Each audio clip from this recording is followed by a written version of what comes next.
The Great Hall on Zarium Prime had never seen such fear. Hundreds of alien beings from across the galaxy sat in their floating seats. Their different colored skins and strange body shapes all showing the same emotion. Terra Ambassador Veltar stood at the center of the room. His blue skin was pale, and his 3 long fingers shook as he touched the control pad. Images appeared in the air above him. They showed his home planet burning. Black metal machines covered the surface like a disease, eating everything they touched. "This is what remains of Alther 7, Veltar said. His voice cracked with pain. 3 billion of my people lived there. Now there is nothing but metal and ash. The images changed. More worlds appeared, all destroyed in the same way. Green forests turned into twisted metal. Blue oceans became pools of liquid steel. Cities that had stood for thousands of years were now just geometric patterns of black machinery. 17 star systems, Veltar continued. All gone. The Ravagers came from empty space 6 months ago. We do not know where they came from or what they want. They just consume everything." An old alien with crystal skin raised her hand. This was Council Speaker Zethmer, the most powerful being in the Galactic Council. "What weapons have you tried against them?" "Everything we have," Veltar replied. "Plasma cannons that can crack moons, barely scratch their armor. Energy shields that can stop supernovas collapse in minutes against their weapons. We sent our best ships, our smartest generals, our most advanced technology. Nothing works." A creature that looked like a walking tree spoke up. "Combined fleets of the Catherian Empire fought them at Sector 9.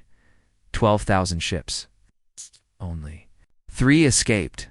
Gasps filled the hall. The Catherian Empire had the strongest military in the galaxy. If they couldn't stop these Ravagers, who could? "They learn," Veltar said, his voice now just a whisper. "Every weapon we use against them, they study, then they build defenses. Every strategy we try, they counter it perfectly the next time. It is like fighting an enemy that knows our every move before we make it." The images showed battle footage. Massive alien warships fired weapons that could destroy planets. The black machines just absorbed the energy and kept moving forward. When the ships tried new tactics, the machines adapted in real time. Like they were playing a game they had already won. Council Speaker Zethmer's crystal body turned dark red, a sign of deep worry. "Our scientists estimate the Ravagers will reach the core worlds in 18 months. The capital worlds will fall within 2 years. After that, ...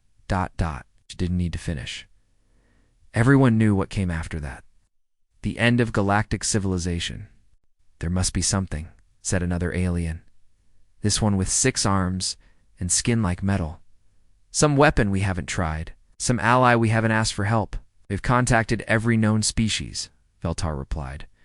"The Thorian Collective, the Spiral Arm Federation, the Independent Worlds. All have the same story. The Ravagers are unstoppable." The hall fell silent.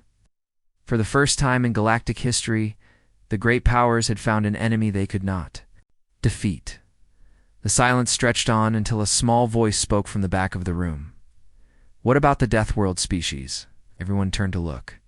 The speaker was Pipka, a young analyst from one of the remote monitoring stations. She was barely an adult by her species standards, with the gray skin and large eyes of someone who spent too much time staring at data screens. "Excuse me?" Council Speaker Zethmer asked. Pipka stood up slowly. Her hand shook as she held her. "Datapad, the Deathworld species, the ones from the quarantine zones. They might be able to help." A wave of shocked murmurs filled the hall. Every civilized being knew about Deathworlders. They were the nightmare stories parents told to keep children from misbehaving. Creatures that evolved on planets so dangerous that just living there was impossible. Most people thought they were myths. "Child," said an elderly alien with tentacles instead of arms. "Deathworlders are legends. Stories to frighten younglings." "No, sir," Pipka replied, her voice getting stronger. "They're real. I've been monitoring the restricted frequencies for my research project. There's a whole species of them in the Outer Rim. They call themselves humans." The word human sent a chill through the room. Even those who believed Deathworlders were real had never heard of a specific species name. "Impossible," said Veltar. Our survey teams would have found them. Pipka activated her data. Pat. New images appeared in the air. They showed a blue and green planet with white clouds. It looked beautiful and peaceful. Then the data started scrolling past. Class 12 Deathworld, Pipka read from her notes. Gravity twice, galactic standard. Atmosphere 21% oxygen, which is toxic to most species. Surface temperature ranges from -40 to +50 degrees. Frequent seismic activity. Active volcanism. Massive storms that can level cities. Oceans filled with salt that would poison most life forms. The list went on and on. Every condition on the human homeworld would kill most galactic species within hours. Yet somehow, life had not just survived there, but had become intelligent enough to develop technology. The planet is covered with predators, Pipka continued. The humans evolved not as the dominant species, but as one of many dangerous creatures. Fighting for survival, they had to become stronger, faster, and smarter than everything trying to eat them. This is madness, said Council Speaker Zethmer. No species could evolve under such conditions and become civilized. They would be nothing but savage beasts. Actually, Pipka said quietly, they're quite advanced. My monitoring equipment has picked up their communications. They have faster-than-light travel, energy weapons, and artificial intelligence. But their technology is different from ours. Different how? Asked Veltar. Where we build for efficiency and elegance, they build for survival. Their ships have backup systems for their backup systems. Their weapons are designed to work even when damaged. Their military tactics assume that everything will go wrong and plan for it. Another image appeared. This one showed what looked like a human military vessel. Where galactic ships were smooth and graceful, this one looked like it had been built to ram through asteroids. It was covered in armor plating and weapon mounts. There were no beautiful curves or artistic designs. It was built for one purpose: war. They've been watching us, Pipka said. For the past 3 years, since our first survey team found their system and established the quarantine. They know about the Galactic Council. They know about our technology. And they know about the Ravagers. How could they know about the Ravagers?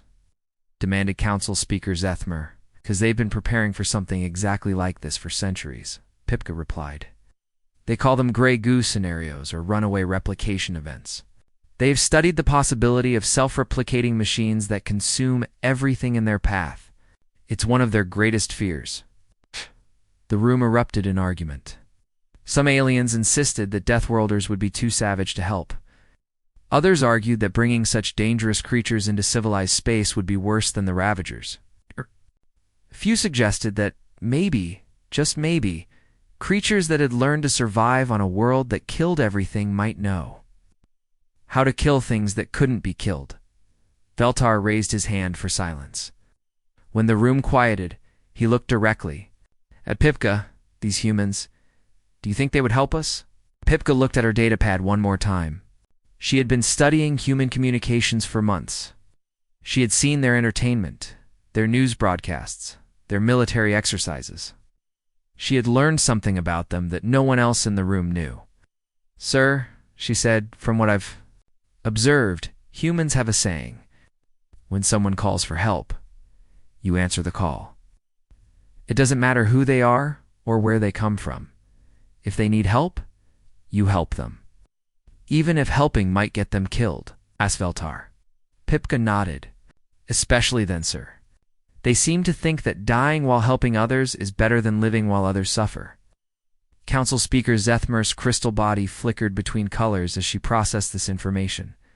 Finally, she spoke. If these Deathworlders are real, and if they're willing to help, then we have no choice. The alternative is the extinction of galactic civilization. She paused and looked around the room at the representatives of hundreds of worlds and billions of lives. Send the message. Ask for their help. May the ancient powers have mercy on us all.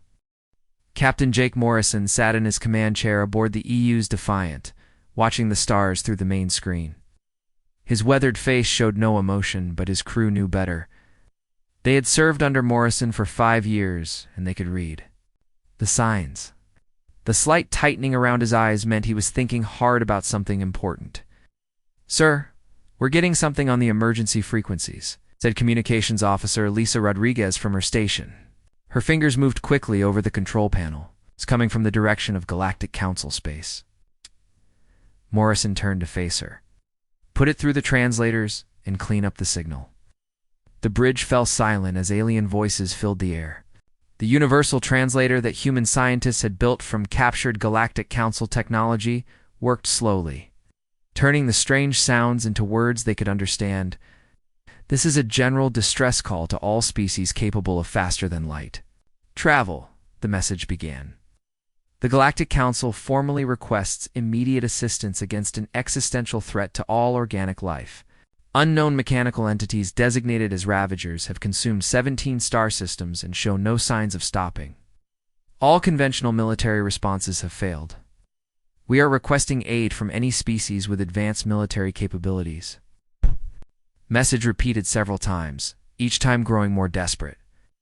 Morrison could hear the fear in the alien voices, even through the mechanical translation. "That's the third time they've broadcast at this hour," Rodriguez reported. "Signal strength suggests they're transmitting from their capital world using maximum power." Morrison looked at his tactical display. Red dots marked the positions of destroyed systems. The pattern was clear. The Ravagers were moving in a straight line toward the most populated areas of the galaxy. At their current speed, they would reach the core worlds in less than 2 years. "Lieutenant Commander Peters' analysis," Morrison ordered. Ryan Peters looked up from his tactical station. The young officer had joined the crew straight from the academy, but he had quickly proven himself to be one of the best strategic minds in the fleet. "Sir, based on the data we've been collecting, this matches every scenario our war colleges have been gaming for the past decade." "Explain." "Explain self-replicating machines with exponential growth patterns," Peters said, bringing up a holographic display. "They consume raw materials to build more of themselves. Each generation becomes larger and more capable than the last. It's the classic gray goo scenario that Earth theorists have been warning about since the 21st century. Morrison nodded. Human scientists had been studying this exact threat for over 200 years. It's not because they had encountered it, but because they understood that any technology capable of self-replication could potentially become this kind of threat. It was one of the reasons why human artificial intelligence research was so carefully controlled. "Sir," said Dr. Jennifer Park from the science station, "I've been analyzing the Galactic Council's combat reports. Their strategy has been exactly wrong for this type of enemy." "How so?" "They're treating the Ravagers like a conventional military force," Park explained. "Large fleets, direct engagement, trying to outgun them with superior firepower. But that just gives the machines more data to analyze and more wreckage to use as raw materials." Morrison stood up and walked to the main display. The tactical situation was clear to anyone who understood the nature of self-replicating systems. The Galactic Council was fighting a war they couldn't possibly win using methods that only made the enemy stronger. "What's our current fleet status?" he asked. 12 ships ready for immediate deployment," reported Executive Officer Commander Sarah Blake. "The Vengeance and Last Stand are completing their shakedown cruises and could be ready within 6 hours. Admiral Chen's task force is 3 days out, but they could join us at the rally point." Morrison considered their options. The Terran Defense Corps had been preparing for exactly this kind of threat for decades. Their ships were built differently than Galactic Council vessels, or the aliens built for efficiency and comfort, humans built for survival and adaptability. Every system had backups. Every weapon could be repaired in the field. Every tactical plan assumed that everything would go wrong and prepared for it. "Rodriguez, open a channel to Earth Command. Priority 1. "Encryption," Morrison ordered. "Channel open, sir. Earth Command. This is Captain Morrison aboard the Defiant. Request permission to respond to Galactic Council distress call and engage unknown hostile forces designated as Ravagers." The response came back within minutes. Admiral Catherine Hayes appeared on the main screen. Her silver hair was pulled back in a tight bun, and her steel-gray eyes showed the same determination that had made her the youngest fleet admiral in human history. Permission granted, Captain, Hayes said. You have operational command of Task Force 7. Rules of engagement. Are weapons free? The Galactic Council has shown themselves to be friendly but naive. Do not let their inexperience get your people killed. Understood, Admiral. What about the quarantine protocols? Suspended as of this moment, Hayes replied. Ace. If these Ravagers are what our analysis suggests, then the quarantine was always going to be temporary. Better to reveal ourselves on our terms than to wait for the machines to reach Earth. Morrison nodded. The quarantine had been established 3 years ago when a Galactic Council survey ship had stumbled into the Sol system. The aliens had taken one look at Earth's environmental conditions and human technology and immediately classified the entire system as too dangerous for contact. They had established a monitoring station at the edge of the system and ordered all ships to avoid the area at the time. The Galactic Council's reaction had seemed insulting. Morrison realized it might have been the best thing that could have happened. It had given humanity time to study galactic technology and develop countermeasures without anyone knowing they existed. Rodriguez, open a channel to Zarian Prime, Morrison ordered. Let's introduce ourselves properly. Sir, that will break every first contact protocol in the book, Commander Blake warned. The book was written by people who never faced an extinction-level threat, Morrison replied. Sometimes you have to throw out the rules and do what's right. The channel opened, and Morrison found himself looking at the assembled Galactic Council. Hundreds of alien faces stared back at him through the screen. Most looked shocked, looked terrified. A few looked hopeful. This is Captain Jake Morrison of the Terran Defense Corps, he said, his voice calm and steady. We have been monitoring your situation with the entities you call Ravagers. We are prepared to offer immediate military assistance. The reaction was immediate. Alien voices filled the channel, all talking at once in dozens of different languages. The universal translator struggled to keep up with the chaos. Council Speaker Zethmer raised her hand for silence. When the chamber quieted, she leaned forward to study Morrison more carefully. You are human, she said. It wasn't a question, as Morrison replied. And before you ask, we've been aware of the Galactic Council for 3 years. We know about the quarantine on our system. We know about your technology. And we know about the Ravagers. How could you possibly know about the Ravagers? Demanded an alien with blue skin and 3 arms. Because we've been preparing for something exactly like this for over 2 centuries, Morrison answered. Self-replicating machines that consume everything in their path. We call it the Grey Goo scenario. It's one of our civilization's greatest fears. Ambassador Veltar stepped forward. Morrison could see the desperation in his alien features. Can you stop them? Veltar asked. Can you save my people? Morrison looked at his tactical display one more time. The Ravager advance patterns were predictable once you understood their nature. They were following the path of least resistance, consuming the most resource-rich systems first. Their technology was advanced, but it followed logical patterns that human military doctrine was specifically designed to counter. We can try, Morrison said, but we do things differently than you do.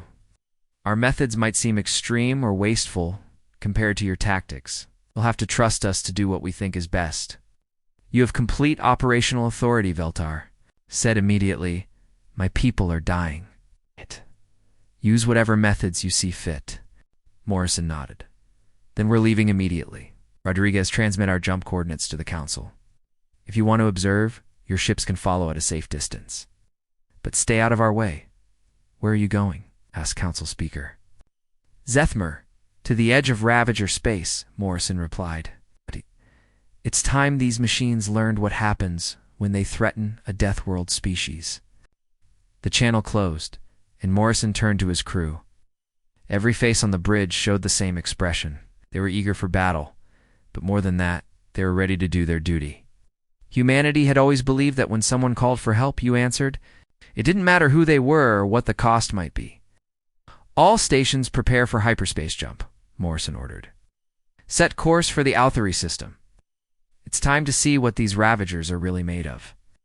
The UES Defiant and her escorts disappeared into hyperspace. leaving behind a galaxy that was about to learn what Deathworlders could do when someone threatened their neighbors. The human fleet dropped out of hyperspace at the edge of the Alther system like wolves emerging from a dark forest. Admiral Susan Blake watched from the bridge of the UES Defiant as her tactical display lit up with enemy contacts. Of black metal shapes moved through space around the dying planets, their surfaces gleaming with an oily darkness that seemed to absorb light itself. "Contact report," Blake ordered. Her voice was calm, but her crew could hear the steel underneath. Admiral Blake had earned her rank fighting pirates in the Outer Rim, where showing weakness meant death. Ravager forces number approximately 15,000 individual units, reported Lieutenant Commander Ryan Peters from his tactical station. They range in size from fighter-class vessels to something the size of a small moon. All units show the same basic design. Black metal construction. No visible weapon ports, but energy readings suggest they can reconfigure their hulls for different purposes. Blake nodded. Intelligence reports from the Galactic Council had been accurate. The Ravagers looked exactly like what they were. Machines built for one purpose: consumption. "Sir, we're receiving a transmission from the Council observer ship," said Communications Officer Lisa Rodriguez. "They're asking about our battle plan." Blake looked at the small alien vessel hanging back at what it considered a safe distance. The Council had sent observer Nick Stahl to watch the human response. Blake suspected they expected to witness another failed attack like all the others. "Tell observer Nick Stahl to maintain position and record everything," Blake replied. "They're about to see something new." On the main screen, the Ravager swarms moved in perfect formation around the planets of the Alther system. 3 worlds that had once been green and blue were now covered in geometric patterns of black metal. The machines had consumed the atmosphere, the oceans, and even the rocky cores, turning everything into more of themselves. "Ma'am, the Ravagers have detected our presence," Peters reported. "They're moving to intercept. Standard swarm formation, just like the Council reports described." Blake watched as thousands of Ravager units began turning toward the human fleet. Their movement was perfectly coordinated, like a single mind controlling every piece. It was beautiful in a terrifying way, and Blake understood why the Galactic Council forces had been so overwhelmed. Fighting this enemy would be like fighting the ocean itself. "Signal the fleet," Blake ordered. "Execute Operation Thunderstorm." What happened next would be discussed in military academies for generations. Instead of forming up for a traditional ship-to-ship battle, the human fleet scattered. Ships that had been flying in tight formation suddenly spread out across the entire system, moving in seemingly random directions. Observer Nick Stahl transmitted frantically from his monitoring position. "Human fleet, your formation is broken. Ravagers will be able to defeat you in detail. Reform your battle line immediately." "Negative," Observer Blake replied calmly. "We're not here to fight a battle line. We're here to solve a problem." The human ships began launching what looked like simple metal cylinders toward the infected planets. They weren't missiles or energy weapons. They looked like nothing more than pieces of scrap metal tumbling through space. "Human vessels. Those projectiles won't penetrate Ravager shielding," Observer Nick Stahl warned. "Our most powerful weapons barely scratch their defenses. You're wasting ammunition." Captain Jake Morrison's voice came over the communication channel from his position aboard the UES Vengeance. "Observer, we're not trying to penetrate their shields. We're getting under them." The metal cylinders struck the surfaces of the infected planets and immediately began boring downward. They used simple kinetic energy and basic drilling technology, nothing that should have been able to threaten the Ravager installations covering the planets. But within hours, something unexpected began happening. Deep underground, massive explosions erupted from beneath the Ravager construction sites. Not energy weapons or exotic matter bombs, but simple nuclear charges placed with surgical precision at key geological points. The charges had been calculated to hit exactly the right spots to create maximum destruction with minimum energy.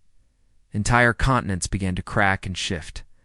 Mountain ranges collapsed. Ocean floors split open. The perfectly organized Ravager installations found themselves buried under millions of tons of rock and metal as the planets themselves turned against them. Possible, breathed Observer Nixtal. They're using the planets as weapons. Dr. Jennifer Park's voice came from the science station. Aboard the Defiant. It's basic geology. Observer. Every planet has stress points in its crust. Apply pressure in the right places, and you can cause massive tectonic shifts. The Ravagers built their installations on the surface because that's where the resources were. But they never considered that the surface itself could be a weapon. Ravager response was swift and logical. Reinforcement swarms began arriving from deeper in their territory, moving to counter this unexpected tactic. Their adaptive programming began analyzing the human attack pattern, searching for weaknesses to exploit. But the humans had anticipated this. As the new Ravager forces arrived, they found themselves facing something that no galactic military had ever attempted. The human fleet had split into small groups, each one moving independently through the system. Some ships were attacking Ravager formations directly. Others were laying traps using asteroids and debris fields. Still others were doing something that looked completely insane. Admiral, the UES Last Stand is requesting permission to execute. Boarding action, reported Peters. Blake looked at her tactical display. The Last Stand was moving directly toward one of the largest Ravager command ships, a vessel the size of a city that bristled with adaptive weapons. Permission granted, Blake said. Tell Captain Wilson his people have 30 minutes before we glass that section of space. What happened next defied everything the Galactic Council thought they knew about warfare. The Last Stand didn't try to destroy the Ravager command ship. Instead, it rammed into the larger vessel's docking bay and began disgorging human Marines. Sergeant Major Carlos Williams led the first assault team through the breach. His armor was simple compared to Galactic Council technology, just basic environmental protection and kinetic shielding. But as he and his team moved through the Ravager ships' corridors, something became clear that shocked Observer Nixtal. How are they surviving in there? The alien observer transmitted. The internal atmosphere is toxic. The radiation levels would kill most species in minutes. The gravity is 3 times standard. Staff Sergeant Amy Johnson's voice crackled over. The cum system from inside the Ravager ship. Sir, it's not that bad. It's kind of like that training exercise we did on Titan. Remember the one where they tried to kill us with poison gas and crushing pressure? Yeah, this is easier, Williams replied. Casually, at least the air isn't trying to eat through our lungs. The human Marines moved through the Ravager ship like they belonged there, where Galactic Council forces had tried to fight the machines using conventional tactics. The humans simply adapted to the hostile environment and used it to their advantage. Corridor sections filled with acid that would dissolve most materials. The Marines used the Ravager's own hull plating as shields. When artificial gravity tried to crush them against the walls, they used the increased weight to smash through barriers that would have stopped normal troops. Control, this is Williams, the sergeant major reported as his team reached the ship's central processing core. We found their coordination system, some kind of quantum computer network. Dr. Ross was right about the entanglement protocols. Kevin Rose's voice came from the UES Vengeance, where he was coordinating the technical analysis. Can you access their communication system? Already working on it, replied Corporal Danny Kim. The young Marine was cutting through a control panel with what looked like an ordinary welding torch. These machines aren't as smart as everyone thought. Their security is pretty basic once you understand how they think. Observer Nixtal could barely process what he was witnessing. How are they reverse engineering Ravager technology in real time? Our best scientists needed months to understand even basic energy signatures. The answer came from an unexpected source.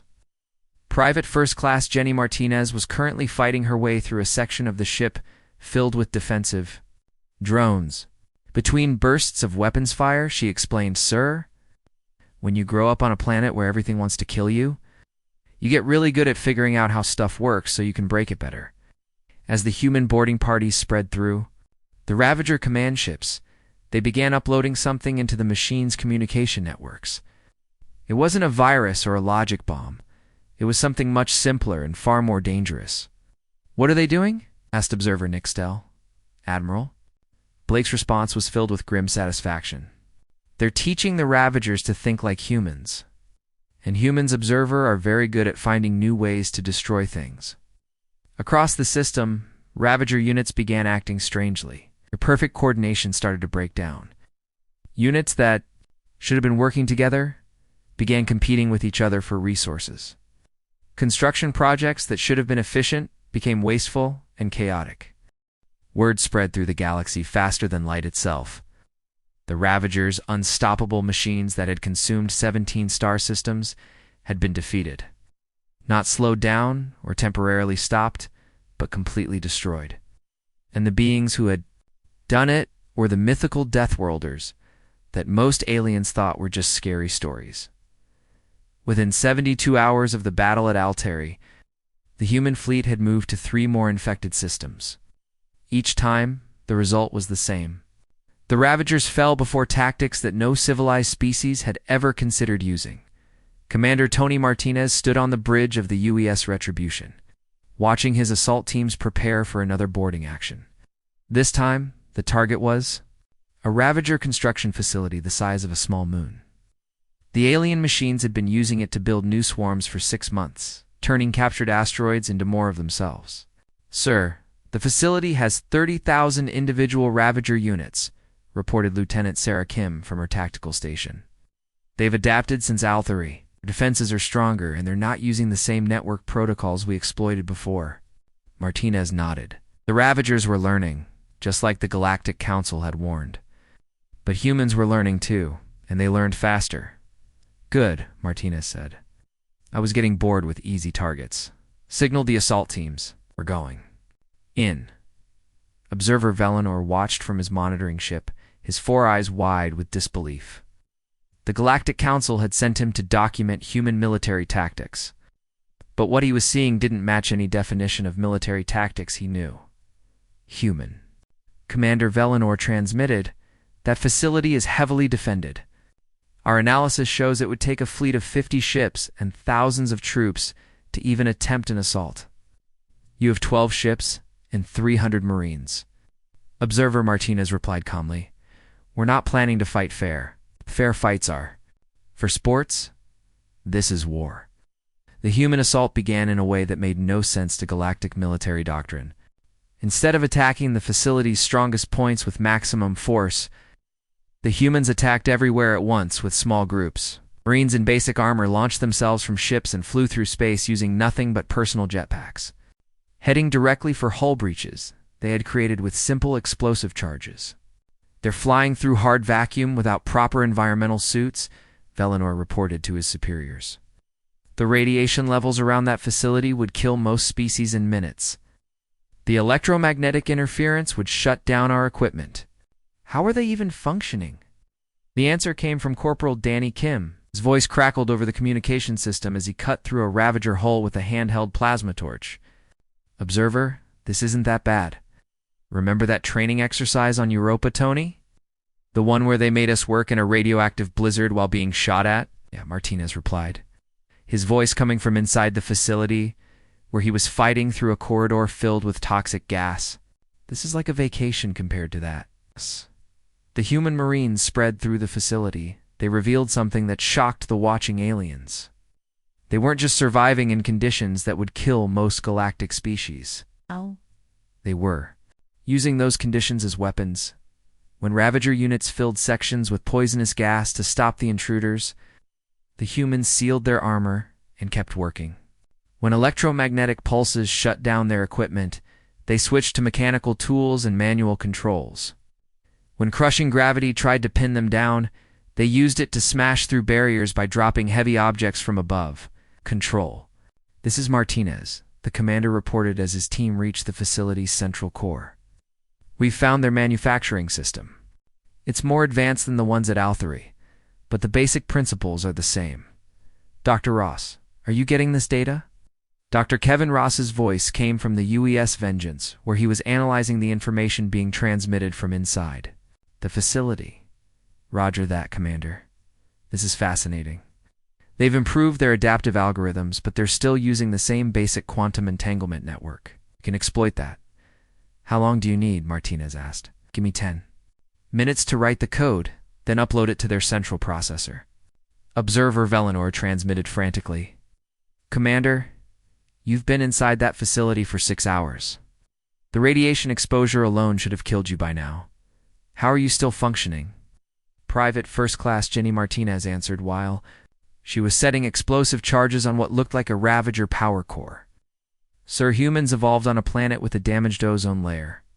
We get more radiation in a normal day on Earth than most species can handle in a year. Our bodies are built to deal with it. What about the toxic atmosphere? Velinor asked. What toxic atmosphere? Asked Sergeant Mike Torres, whose team was currently fighting through a section filled with corrosive vapors. Oh, you mean this stuff? Yeah, it's pretty bad. It's kind of like that chemical plant fire in Detroit a few years back. Remember that, Jenny? That was worse, Jenny replied. At least this stuff doesn't burn your eyes. As the human teams worked through the facility, they demonstrated something that no Galactic Council military had ever attempted. They weren't trying to destroy the Ravager construction systems. They were taking them apart piece by piece and learning how they worked. Got it, Dr. Ross announced. Martinez, upload this code to any processing node you can find. Modified version of what we used at Alther, adapted for their new network protocols. Uploading now, Martinez replied. What's this one going to do? It's going to teach them about human creativity, Ross said, with satisfaction in his voice.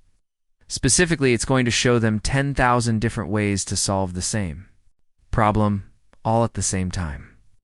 Within minutes, the Ravager facility began tearing itself apart.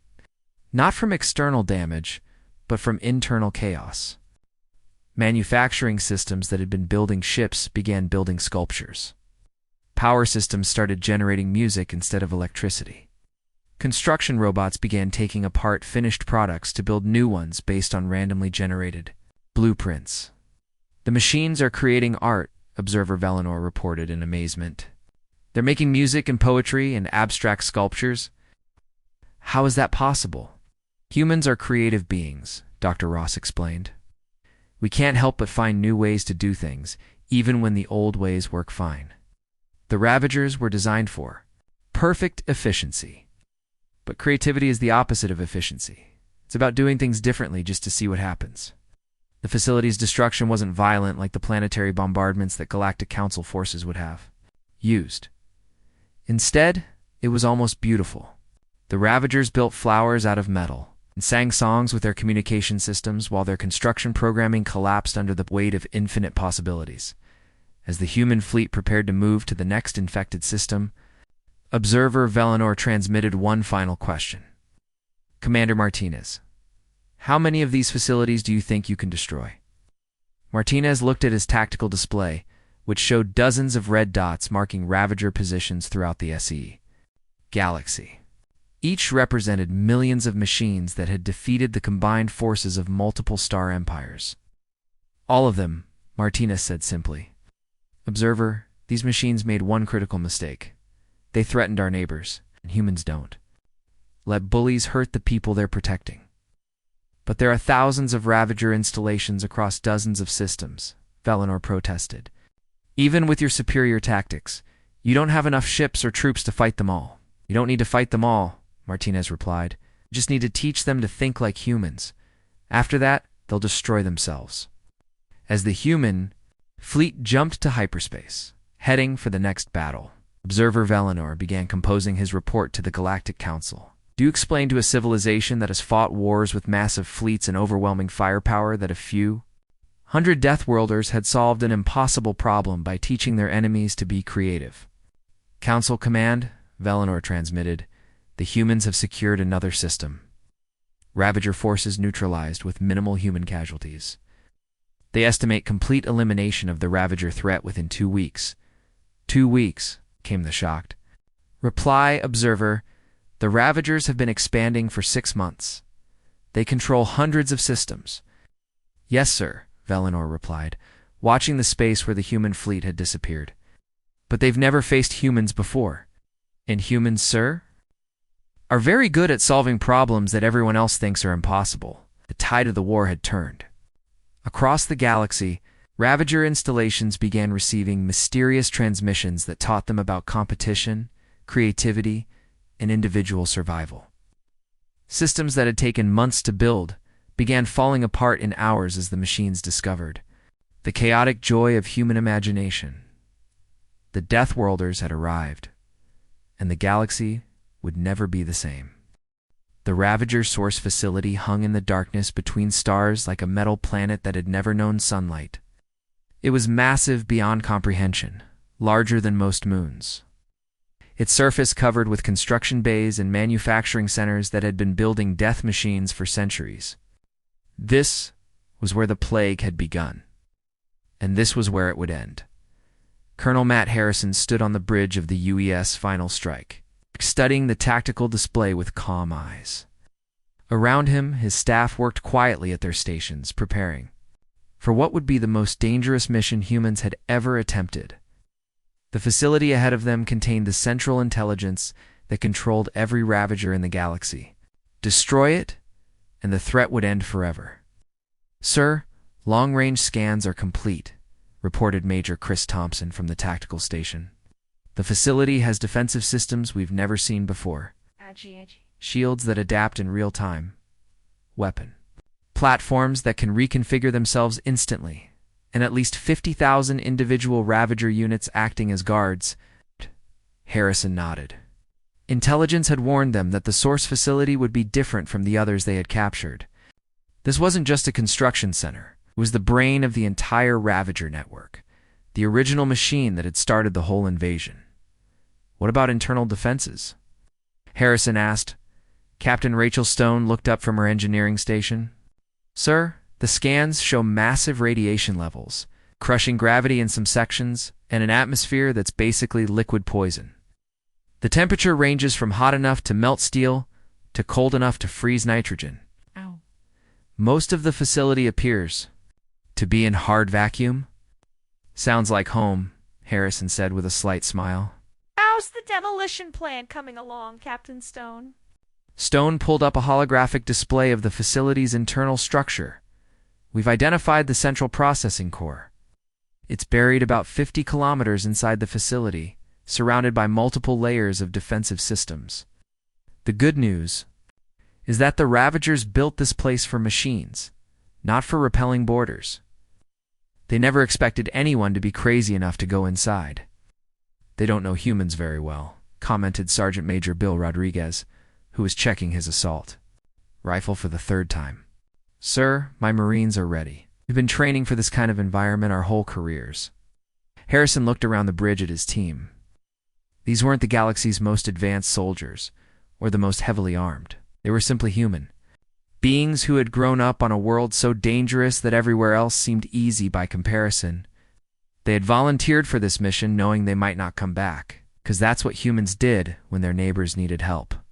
"Observer Zethmer, are you receiving this?" Harrison asked. The Galactic Council's most senior representative appeared on the main screen. Her crystalline features showed deep worry mixed with amazement. For 2 weeks she had watched humans accomplish what the entire galaxy had thought impossible. Now they were about to attempt something that seemed like suicide. Colonel Harrison Zethmer said, "Our analysis suggests that facility contains technologies we don't understand.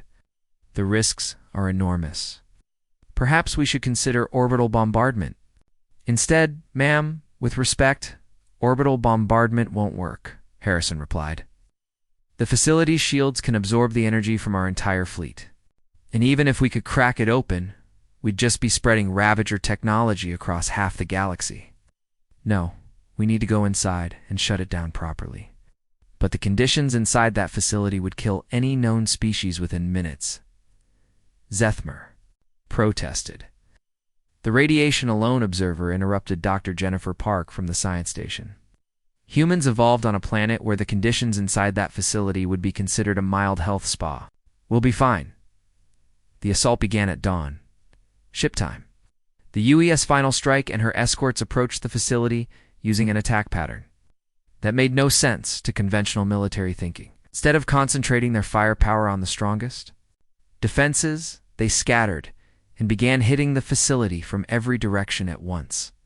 "Multiple breach points confirmed," reported Thompson. "Assault teams are away." Harrison led the first team through a hull breach that his engineers had created with shaped charges, Corridor beyond was filled with superheated steam and radiation, levels that would have cooked most alien species in seconds. Harrison's team walked through it like it was a light fog. Teams 2 and 3 report, Harrison said into his CUM unit as they moved deeper into the facility. Team 2 is inside and moving toward Target Alpha, reported Captain Dave Murphy. His voice was calm despite the fact that he was currently walking through a section where the gravity was 4 times Earth normal and the atmosphere was hot enough to melt lead. No significant resistance so far. Team 3 has reached the secondary processing center, added Major Linda Foster. The Ravagers seem confused by our presence. They keep trying to scan us, but their sensors can't figure out how we're surviving. In here, as the human teams spread through the facility, they encountered defenses that would have stopped any conventional military force. Sections that filled with acid strong enough to dissolve starship hulls. Gravity traps that could crush a tank. Electromagnetic pulses that shut down all electronic equipment. The humans adapted to each challenge with casual efficiency that amazed the watching aliens. When acid filled the corridors, they used Ravager hull plating as shields and kept moving. When gravity tried to crush them, they used it to break through barriers by dropping heavy objects from above. When electromagnetic pulses shut down their equipment, they switched to mechanical tools and manual navigation. Control, this is Team 4, reported Sergeant Tom Wilson, as his squad fought through a section filled with automated defenses. Reached the outer security perimeter. The Ravagers have some kind of energy field that's supposed to disintegrate organic matter. It tickles a little. Tickles? Asked Observer Zethmer from her monitoring position. Ma'am, human skin cells die and regenerate constantly, explained Dr. Park. What feels like disintegration to other species just feels like a mild sunburn to us. Our bodies are designed to handle cellular damage and repair it automatically. As the teams converged on the central core, they began to understand the true scope of what they were facing. The Ravager source wasn't just a machine. It was an artificial intelligence that had been building and expanding for thousands of years. It had consumed entire civilizations before humans had even discovered fire. Colonel, we've reached the core chamber, reported Captain Stone, sir. You need to see this. Harrison entered a vast spherical room filled with swirling energy patterns in geometric shapes that hurt to look at directly. At the center was something that might have been a computer or might have been a living brain made of metal and light. It pulsed with a rhythm like a heartbeat, and Harrison could feel its attention, focusing on him. So, a voice said directly into Harrison's mind, the Deathworlders have come at last. I have been curious about your species since my units first encountered you. You can talk, Harrison said aloud. That's interesting. Most of your machines just try to kill us. I am not like my children, the Ravager intelligence replied. I am the original, the creator. I have been building perfection for millennia, consuming imperfect organic life and replacing it with efficient mechanical forms. But you, ... you are something I do not understand. It.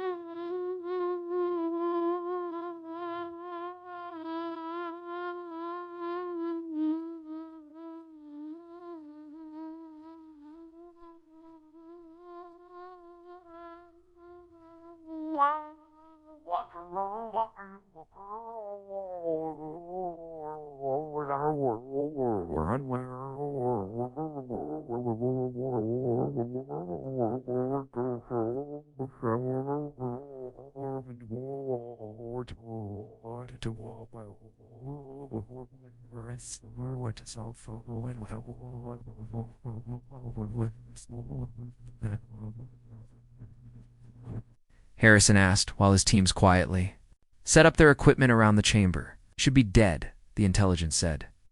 Your bodies are fragile. Your technology is primitive. Your tactics are chaotic and inefficient. Yet you have destroyed in weeks what took me centuries to build. How is this possible? Harrison smiled.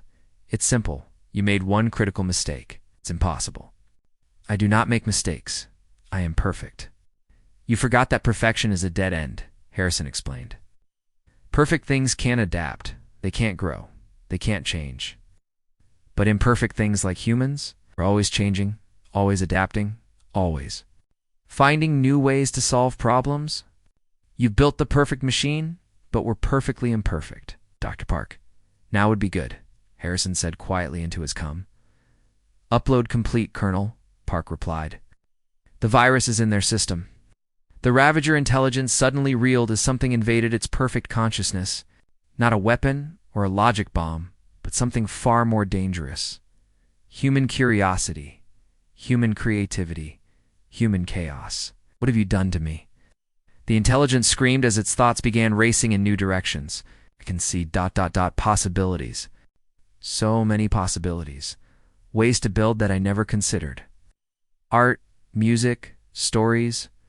Why would anyone create things that serve no function? Because it's fun, Harrison said simply. Because creating something beautiful is better than creating something efficient. Because the universe is more interesting when it's not perfect. The facility began to change around them, the manufacturing. Centers that had built war machines for centuries started creating sculptures.